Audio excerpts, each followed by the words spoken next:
ચાલો મિત્રો, તો આજે સવારમાં હું વળગી ગઈ છું એને રોટલી શેકવા માટે. આજે એને રોટલી પડી હતી એટલે મેં રોટલીને શેકી નાખી અને બીજી બાજુ ઘંટીમાં એને ઘઉં નાખી દીધા છે દરવા માટે. અને પછી હું વળગી ગઈ છું નાસ્તો કરવા માટે. અને નાસ્તો થઈ ગયો અને બહાર જઈને જોઈને તો વાતાવરણ એકદમ સરસ મજાનું હતું.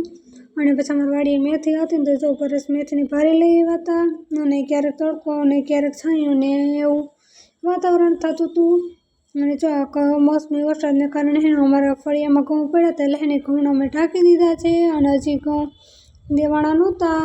અને પછી અમારો આંબો છે સરસ મજાનો વાલેખર, એમાં બહુ જ કેરી આવે છે પણ આજુ કાલે તો ખાકટી આવી અને બહુ પવનના કારણે એને ખરી ગઈ છે. અને હવે આંબામાં કાંઈ ફાલ કે એવું કાંઈ છે નહીં. અને અમારી વાડી કેળ છે ને તો કેળમાં મોટી બધી આ લૂમ આવી હતી કેળાની, તો બહુ પવનના લીધે કાચા કેળાની લૂમ આખી નીચે પડી ગઈ હતી. તો પરસવાડી ગયા હતા તો કેળાની લૂમ લઈ આવ્યા. અને પછી હું રીંગણું ગોતતી હતું કે એકાદું મળી જાય તો જો એકાદું રીંગણું આપણે મળી ગયું છે. અને આમાં રીંગણી પણ મોટી થઈ ગઈ છે. અને એમાં બીજા નાના નાના એવા રીંગણા હતા પણ એ થોડાક દિવસ પછી ઉતરે એમ હતા.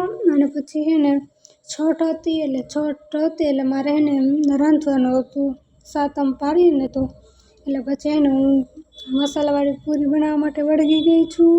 અને બધી પૂરી મેં વણી લીધી. પછી મારે હતી તળવાની તો પછી તેલ મૂકી અને જો વળી ગઈ છું તળવા માટે.